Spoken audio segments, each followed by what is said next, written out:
Ito kasi dati ko tong editor. Wala na siya sa amin bago na editor. Bobo siya mag-edit eh. Bobo ka pangit kasi sa mag-edit, kaya inalis ko. Ano pala gagawin sa kanya, Dok? Siyempre, Tatalian, tapos papasok. Dok, Masasabi ko nga pala sa Team Gaw, sobrang solid. ano yan, Dok? Pag ano, kunyari, pagpasok niya dun sa, pagpasok niya dun sa loob, paglabas niya, abo na siya, di ba?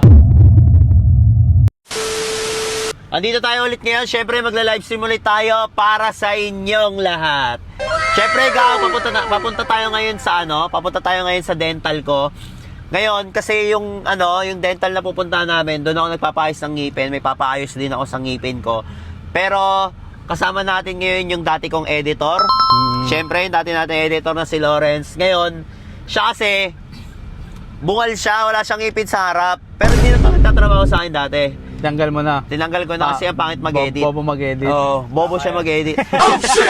Pero, yan, bali, siya kasi, bungal siya, wala na siyang ngipin. Ngayon, ililibre ko siya ng pustiso, tas ngayong araw kasi, susukatan lang siya ngayong araw. Ito kasi dati ko tong editor. Wala na siya sa amin bago na editor. Bobo siya mag-edit eh. Bobo ka pangit kasi sa mag-edit, kaya inalis ko. Yan naman yung i-edit eh. Tapos, sabi ko, magpapaayos naman ako dito. Kasi lagi naman ako nagpapagawa dito eh. Yung shout sa inyo, lagi naman nagpapagawa dito. Sabi ko kaya si Lawrence, libre ko kaya ng pustiso. Diba, Dok? Ano pala gagawin sa kanya, Dok? Siyempre, Tatalian, tapos papasok. Dok, fix o yung removable? Ano ba ang kaya mo? ano ba, ikaw? Removable lang. Kasi gusto niya, kasi siya, Dok. Kumbaga, gusto niya rin mag-live, mag-stream. Mananakot siya. Gusto niya, Meron din siya. oo, kasi pag maayos na yung mukha niya, literal na pangit na siya. Wala na, Di na pangit siya, di na mag-enjoy yung tao. Kasi, pag bungal lang, di ba, masaya pa noon. Masaya pa siya kahit pangit siya. Pag nangingiti na dito, magkasawa ka dyan. May asawa na, Dok. Oo, may asawa na. Ilan? Pwede mo. Ilan na Ang gagawin sa ni Doc, tatalian ka niya sa leg, Ano yan? tapos papatain ka sa labas.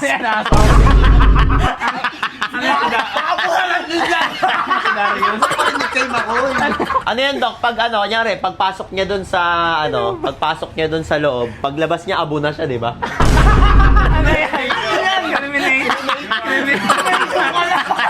Eliminate gago. Palibasa, meron ganito. Kinremate, gago. Tong ina mo, lalagyan na siya ng ngipin. Iba din. Yabang na yan, tangina ko yung harurot na yung pagmamator. Tangina pag na yan, pre, sobrang yabang na yan. Lagi na nakangiti yan. Siguro pag magkikita kami, nakangiti yan. Nakaganon agad yan, no? Sakto ba aayos yung ipin niya? Pag maayos na yung pustiso mo, ang iwan tayo. Basagan. Masagan na pustiso. Yan.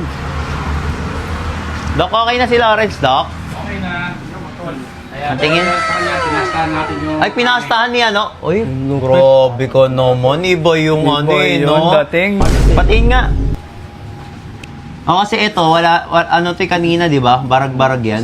Yung mukha niya, barag-barag kanina. Barag pa din ngayon. Ako yun eh. Ay.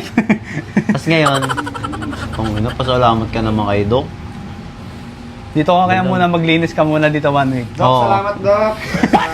Tanga, may bayad yun. Bayad dyan, maglinis ka muna 1 week. Yun. Ang ina mo.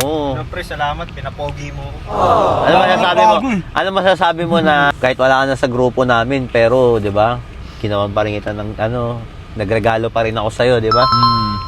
Ano sabi mo sa amin, sa team natin, sa buong team, yan, kala Makoy, kala JC, di ba, kala Coach, kala Ang masasabi ko nga pala sa Team Gaw, sobrang solid. Kahit wala na ako sa kay Chano, di niya na ako editor. Brino, pinagawa niya pa rin ako. Iyak ka nga, Iyak ka nga, iyak ka nga. Ayoko.